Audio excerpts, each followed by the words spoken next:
اس سے پچھلی کلاس میں ہم نے سورۃ الفاتحہ کے فضائل اور کچھ احکامات بیان کیے تھے، اور ہم نے آپ کو بتایا تھا کہ اب ہم باقاعدہ سورۃ الفاتحہ کی تفسیر شروع کریں گے، اور وہ ہم کریں گے بسم اللہ الرحمن الرحیم سے۔ تو بسم اللہ الرحمن الرحیم کا اچھا ترجمہ یہ ہے کہ اللہ کے نام سے شروع، جو نہایت مہربان اور رحمت والا ہے۔ اس ترجمے کی خاص بات یہ ہے کہ عموماً لوگ یہ ترجمہ کرتے ہیں کہ شروع اللہ کے نام سے، تو وہ بھی ترجمہ ٹھیک ہے، شروع اللہ کے نام سے۔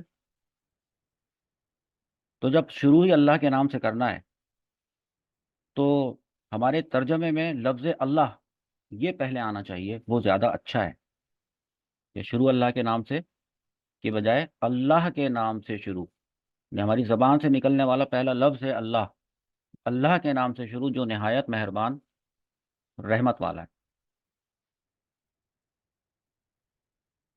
اب قرآن مجید کی ابتدا بسم اللہ سے اس لیے کی گئی ہے تاکہ اللہ تعالیٰ کے بندے اللہ تعالیٰ کی پیروی کرتے ہوئے، اس کے فرما برداری اختیار کرتے ہوئے ہر اچھے کام کی ابتدا بسم اللہ سے کریں، کیونکہ قرآن کی ابتدا بسم اللہ سے کر دی گئی ہے، اور حدیث مبارکہ میں بھی ہر اچھے اور اہم کام کی ابتدا بسم اللہ الرحمن الرحیم سے کرنے کی ترغیب دی گئی ہے۔ حضرت ابو ہریرہ رضی اللہ تعالیٰ عنہ سے روایت ہے کہ حضور اکرم صلی اللہ تعالیٰ علیہ وآلہ وسلم نے فرمایا ہے کہ جس اہم کام کی ابتدا بسم اللہ الرحمن الرحیم سے نہ کی گئی تو وہ ادھورا رہ جاتا ہے۔ تو یہ کتنی اہم بات ہے جو آپ نے آج ابھی سیکھی ہے بسم اللہ کے بارے میں، تو لہذا تمام مسلمانوں کو چاہیے کہ وہ اپنا ہر نیک اور جائز کام وہ بسم اللہ الرحمن الرحیم پڑھ کر شروع کیا کریں، اس کی بڑی برکت ہے۔ بسم اللہ الرحمن الرحیم میں اللہ رب العزت کا نام لفظ اللہ یہ آیا، الرحمن آیا، الرحیم آیا۔ تو امام فخر الدین رازی رحمۃ اللہ تعالی علیہ فرماتے ہیں کہ اللہ تعالیٰ نے اپنی ذات کو رحمان فرمایا، اللہ تعالیٰ نے اپنی ذات کو رحیم فرمایا، تو جب اس نے اپنی ذات کو رحمان اور رحیم فرما دیا تو اب یہ اس کی شان سے بعید ہے کہ وہ رحم نہ فرمائے۔ اس نے اپنے آپ کو رحم فرمانے والا، بلکہ بہت رحم فرمانے والا فرما دیا، تو اب ایسا نہیں ہو سکتا کہ وہ رحم نہ فرمائے۔ تو یہ ایک کام کو ابتدا کرتے وقت ایک خوشی کی بھی بات ہوتی ہے۔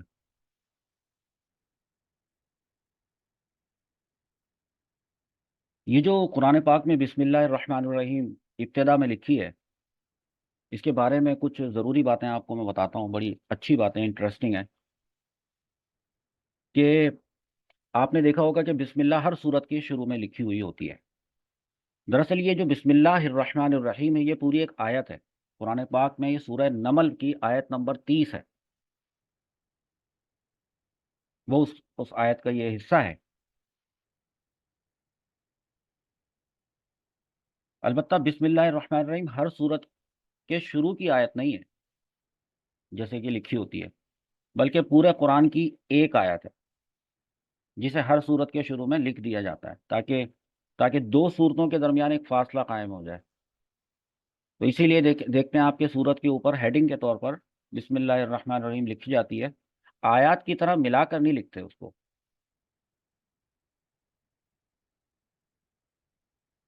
نالج کی ایک بات یہ بھی ہے کہ حضرت جبرائیل علیہ السلام جو پہلی وحی لے کر آئے تھے اس میں بسم اللہ الرحمن الرحیم نہیں تھی۔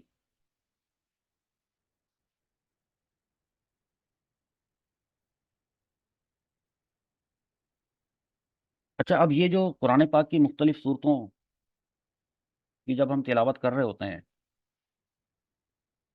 تو اس سے پہلے بسم اللہ الرحمن الرحیم پڑھنا سنت ہے، تو سنت پہ بھی عمل ہو جاتا ہے۔ البتہ سورہ توبہ قرآن پاک میں جو ہے، تو اگر سورہ توبہ کی اس سے تلاوت شروع کی جائے، سورہ توبہ سے، تو اعوذ باللہ من الشیطان الرجیم اور بسم اللہ الرحمن الرحیم دونوں کو پڑھا جائے،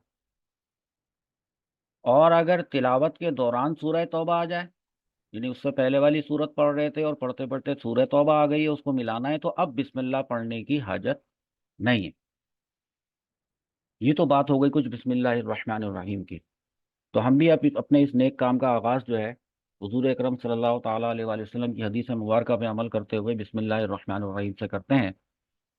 اور اس کے بعد اسکرین پہ آپ دیکھ رہے ہیں سورہ فاتحہ کھلی ہوئی ہے، الحمد للہ رب العالمین۔ سب تعریفیں اللہ کے لیے ہیں جو تمام جہانوں کا پالنے والا ہے۔ تمام جہانوں سے مراد یہ ہے کہ تمام جہانوں اور تمام جہان والوں کا پالنے والا ہے، پالنے والا۔ اس کے ایک ایک لفظ کے اوپر ہم نے تھوڑی تھوڑی معلومات فراہم کرنی ہے کہ جو سب سے پہلا لفظ آیا ہے الحمد للہ، للہ کا مطلب ہے، الحمد کا بھی بتاتا ہوں کہ اللہ کے لیے سے کیا مراد ہے؟ یعنی ہر طرح کی حمد کا اور تعریف کا مستحق صرف اللہ تعالیٰ ہے، ہر طرح کی۔ اور پچھلی کلاس میں بتایا تھا کہ یہ جو حمد ہے اس کا مطلب جو تعریف ہوتا ہے اس کا مطلب شکر بھی ہوتا ہے، شکر۔ ہم شکر ادا کرتے ہیں اللہ تعالیٰ کا، ہم کہتے ہیں الحمدللہ۔ اس کے پیچھے کیا بات ہے؟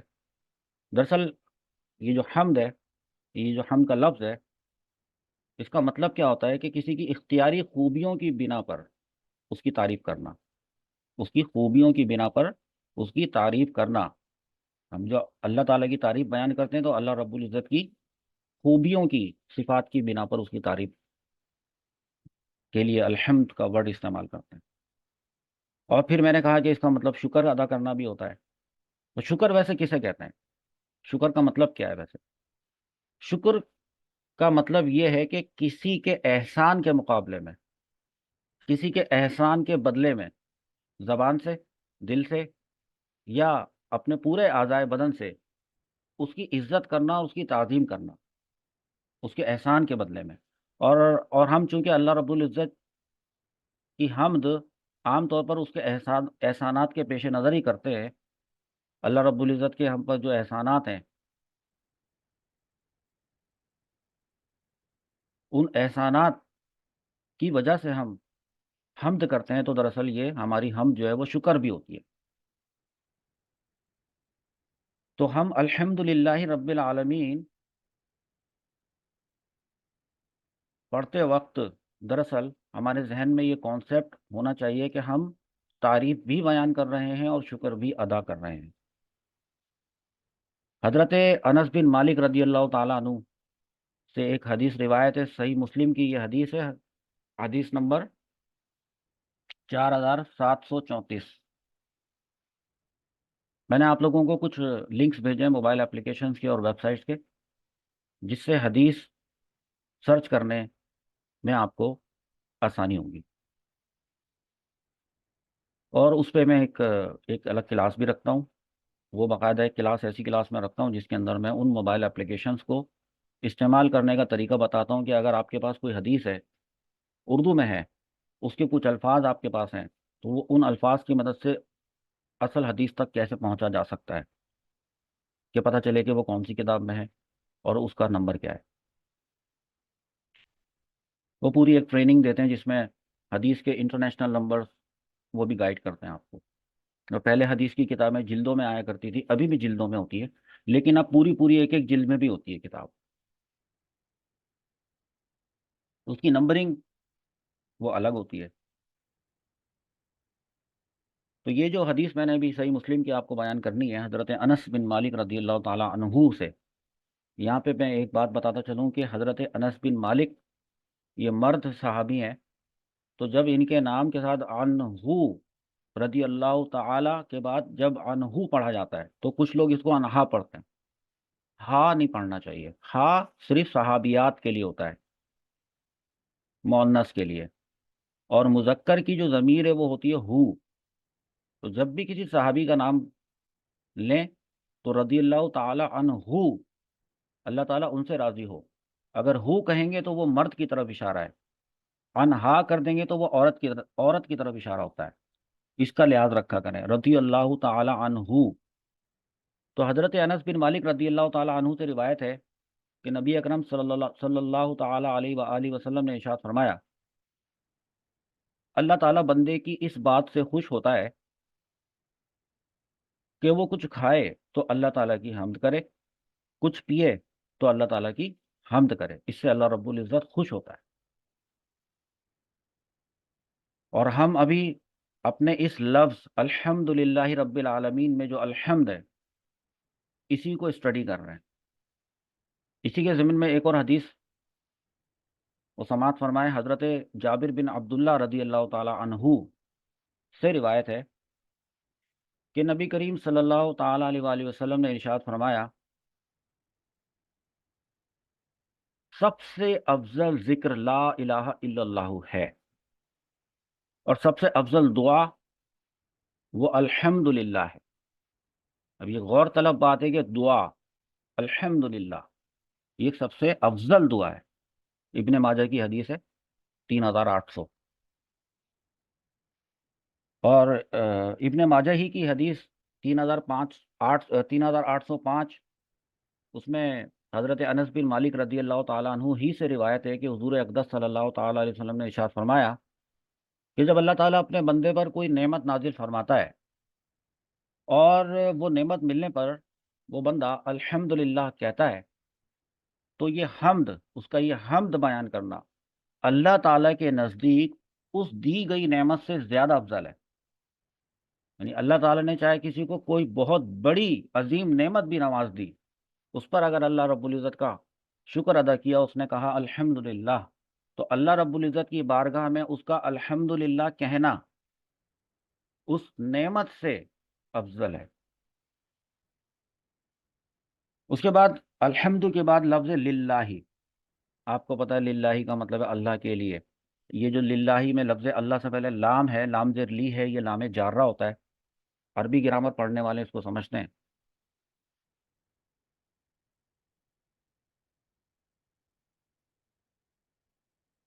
تو اس کی بھی بات سمجھ لیں اچھی طرح سے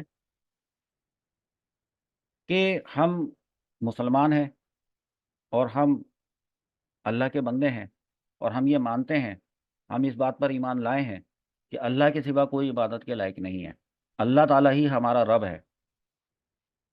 تو ہم اس بات پر بہت خوش ہیں اور ہم راضی ہیں، رضیت باللہ ربًا، ہم یا اللہ تعالیٰ میں راضی ہوا تیرے رب ہونے پر، وبالاسلام دینًا، اور اس بات پر بھی میں راضی ہوا کہ اسلام میرا دین ہے، وبمحمد نبیًا صلی اللہ تعالیٰ علیہ وسلم، اور حضرت محمد صلی اللہ تعالیٰ علیہ وآلہ وسلم کے نبی ہونے پر میں خوش ہوا اور راضی ہوا، وبالقرآن اماما، اور قرآن کے امام ہونے پر۔ تو یہ چیز ہمیں دنیا بھر کے دوسرے انسانوں سے جو اللہ پر ایمان نہیں لائے ان سے جدا رکھ کرتی ہے اور ممتاز کرتی ہے۔ یہ جو لفظ ہے اللہ، اللہ تعالیٰ کا جو یہ نام ہے، اس کے مفسرین کرام نے کئی معانی بیان فرمائے ہیں، اس میں سے میں 3 یا 4 آپ کو بتاتا ہوں۔ اللہ لفظ اس کا ایک معنی ہے عبادت کا مستحق، الہون آپ پڑھتے ہیں نا، لا الہ، الہ کا مطلب ہوتا ہے معبود، تو اس سے یہ لفظ بنا ہے عبادت کا مستحق۔ اللہ مطلب عبادت کا مستحق، عبادت کے لائق، وہ ذات جو عبادت کے لائق ہے۔ دوسرا معنی اللہ کا، لفظ اللہ کا دوسرا معنی ہے وہ ذات جس کی پہچان، جس کو پہچاننے میں عقل حیران رہ جائے، یعنی جس کی ذات عقل میں نہ آ سکے، وہ ذات اللہ ہے، وہ ذات جس کی معرفت میں عقلیں حیران رہ جائیں، اور ہیں عقلیں حیران۔ یہ تو دوسرا معنی تھا۔ تیسرا معنی ہے کہ وہ ذات، اللہ وہ ذات ہے جس کی بارگاہ میں، جس کی آغوش میں سکون حاصل ہوتا ہے، سکون، سکون حاصل ہوتا ہے۔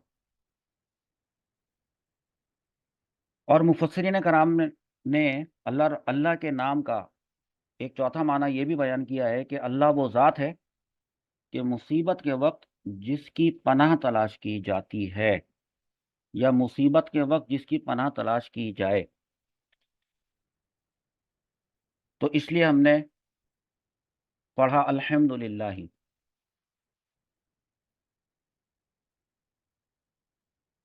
اور للہ میں لام کا مطلب ہے کہ اس حمد کا صرف حقیقی مستحق جو ہے وہ اللہ تعالیٰ ہے۔ وہ کون ہے؟ اللہ تعالیٰ نے خود ہی ارشاد فرمایا رب العالمین، رب العالمین۔ اب ایک لفظ آیا رب، دوسرا آیا العالمین۔ العالمین عالم کی جمع ہے، عالم، اور ایک عالم نہیں ہے، بلکہ کتنے عالم ہیں اس کا ادراک تو انسان کو نہیں۔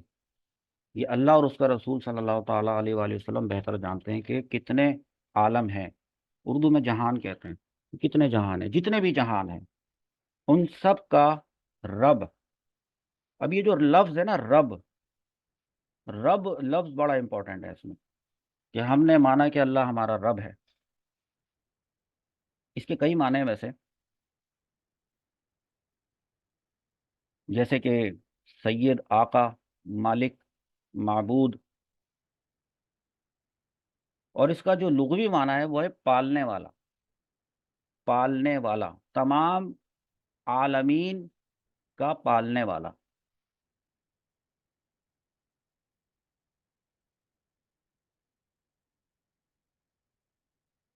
اللہ تعالیٰ نے قرآن پاک میں والدین کے لیے دعا کرنے کے لیے جو حکم ارشاد فرمایا ہے کہ اس طرح سے اپنے والدین کو دعا دیا کرو۔ کس طرح؟ رب ارحمہما کما ربیانی صغیرہ، رب ارحمہما، ربر، اے میرے رب، ارحمہما، ارحم رحم فرما، ہما یہ تثنیہ کی ضمیر ہے، تثنیہ کی ضمیر دو لوگوں پر دلالت کرتی ہے، ماں اور باپ۔ رب ارحمہما، اے میرے رب ان دونوں پر رحم فرما، کما جیسا کہ انہوں نے ربیانی مجھے پالا۔ اب پھر آیا رب کا ورڈ، کس کے لیے؟ والدین کے لیے۔ ربیانی جیسا کہ انہوں نے مجھے پالا، کب؟ صغیرہ، جب میں چھوٹا تھا۔ رب ارحمہما کما ربیانی صغیرہ، تو اس سے پتہ چلا کہ جو رب کا معنی ہوتا ہے، لفظ رب کا معنی ہوتا ہے پالنے والا۔ اس کے بعد قرآن پاک میں سورۃ الفاتحہ میں ارشاد ہوتا ہے الرحمن الرحیم۔ اب دیکھیں رب العالمین کے بعد آیا الرحمن الرحیم، یہ دو لفظ بڑے امپورٹنٹ ہیں۔ آپ نے اکثر پڑھا ہے، جبکہ آپ کو اسکرین پہ بھی یہاں پر بھی لکھا ہوا نظر آتا ہے، رحمان کا مطلب ہے بہت مہربان، اور رحیم کا مطلب ہے بہت رحم والا، بہت مہربان، بہت رحم والا۔ تو آپ اس کا فرق نہیں سمجھ پاتے کہ مہربان بھی وہی ہوتا ہے جو رحم کرتا ہے، اور رحمت والا بھی وہی ہوتا ہے جو رحم کرتا ہے۔ تو دراصل ان دونوں رحم کرنے کے انداز میں فرق ہے، رحمان والا رحم الگ ہے اور رحیم والا رحم الگ ہے۔ تو ترجمہ یہ ہے کہ رحمان اور رحیم، اب یہ دو صفاتی نام ہیں، ٹھیک ہے؟ ابھی تو اللہ کا نام آیا تھا، اب اللہ کے نام کے ساتھ یہ رحمان اور رحیم آیا، صفاتی نام ہے یہ۔ رحمان کا معنی کیا ہوا؟ نعمتیں عطا کرنے والی وہ ذات جو بہت زیادہ رحمت فرمائے۔ تو رحیم کا معنی کیا ہے؟ رحیم کا بھی معنی تقریباً یہی ہے کہ بہت زیادہ رحمت فرمانے والا، نعمتیں عطا کر کے رحمت فرمانے والا۔ لیکن یہ جو لفظ رحیم ہے، اس کا صحیح معنی یہ ہے کہ ہمیشہ رحم فرمانے والا، ہمیشہ۔ رحمان کا معنی ہے بہت زیادہ رحم فرمانے والا، بہت زیادہ، اتنا زیادہ کہ انسان کی عقل وہاں تک نہیں پہنچ سکتی۔ اور رحیم کا معنی ہے ہمیشہ، اس میں ہمیشگی پائی جاتی ہے۔ ہمیشگی کو کہتے ہیں مواظبت۔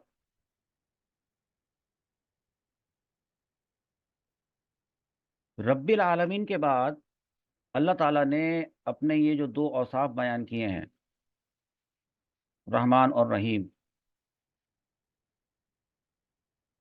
اس کی وجہ یہ ہے، مفسر فرماتے ہیں کہ جب اللہ تعالیٰ نے فرمایا نا کہ رب العالمین، تو اس سے سننے اور پڑھنے والے کے دل میں اللہ تعالیٰ کی عظمت کی وجہ سے ایک خوف پیدا ہوا، رب العالمین۔ تو اللہ تعالیٰ نے اس خوف کو اپنی رحمت سے دور کیا اور فرمایا کہ الرحمن الرحیم، اگر وہ رب العالمین ہے، پالنے والا ہے، ہم سب اسی کے محتاج ہیں، یقیناً وہ رحمان بھی ہے، رحیم بھی ہے، تاکہ بندہ اللہ تعالیٰ کی اطاعت کرنے کی طرف اچھی طرح سے راغب ہو اور اس کی نافرمانی سے رکنے کی کوشش تو کرے۔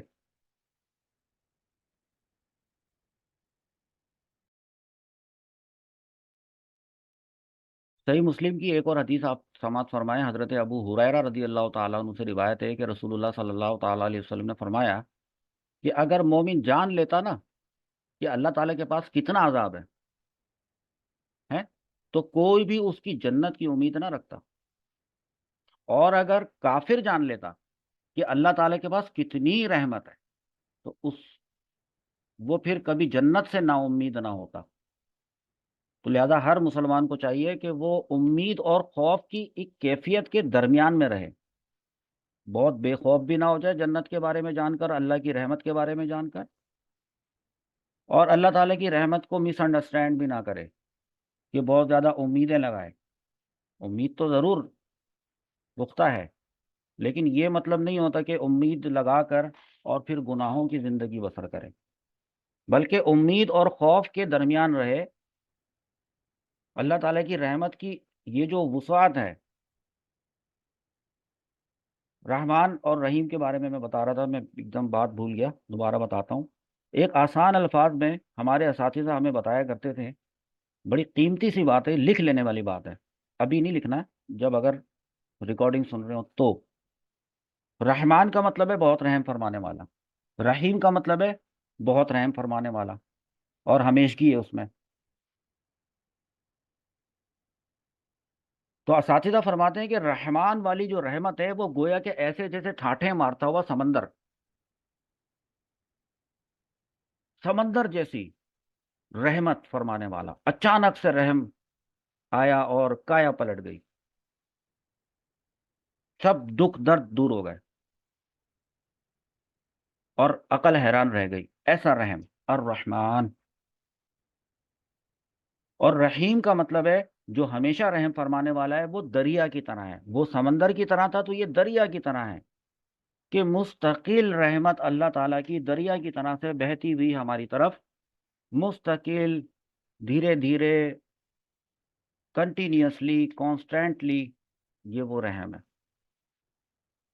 تو اللہ تعالیٰ کی رحمت کی وسعت دیکھ کر کوئی شخص گناہوں پر بے باک نہ ہو جائے، اور نہ ہی اور دوسری جانب یہ کہ اللہ تعالیٰ کے عذاب کی شدت کو دیکھ کر اس کی رحمت سے مایوس بھی نہ ہو۔ اچھا، اس میں ایک شرعی مسئلہ آیا ہے نام کے حوالے سے، رحمان نام، یا کسی کو رحمان کہنا، کسی کو رحیم کہنا، اس میں شرعی مسئلہ ہے، بیچ میں آئی، آپ سن لیں، بیچ بیچ میں شرعی مسائل بھی آپ کو بتاتا رہوں گا۔ اللہ تعالیٰ، اس بات کو ذہن نشین کر لیں، اللہ تعالیٰ کے علاوہ کسی کو بھی رحمان کہنا جائز نہیں ہے، ہرگز نہیں ہے۔ رحمان صرف اللہ تعالیٰ ہی کو کہا جا سکتا ہے۔ البتہ رحیم یہ کہا جا سکتا ہے، اللہ کے علاوہ کسی کو رحیم کہا جا سکتا ہے۔ کیسے؟ خود اللہ رب العزت نے قرآن پاک میں کسی کو رحیم کہا ہے۔ کس کو؟ اپنے پیارے محبوب صلی اللہ تعالی علیہ وآلہ وسلم کو رحیم فرمایا نا اللہ تعالیٰ نے، سورہ توبہ کی آیت نمبر 128، لقد جاءکم رسول من انفسکم عزیز علیہ ما عنتم حریص علیکم بالمؤمنین رؤوف الرحیم، رؤوف الرحیم، اس بات پہ غور کریں۔ لقد جاءکم، بے شک آئے تمہارے پاس، رسول، ایک رسول، من انفسکم، تمہیں میں سے تشریف لائے، عزیز علیہ ما عنتم، بڑا بہترین یہ ہے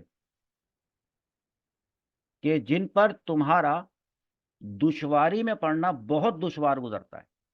دشواری کا ورڈ دوبارہ سے آپ سنیں، عزیز علیہ، ان پر بڑا دشوار ہوتا ہے، ما عنتم،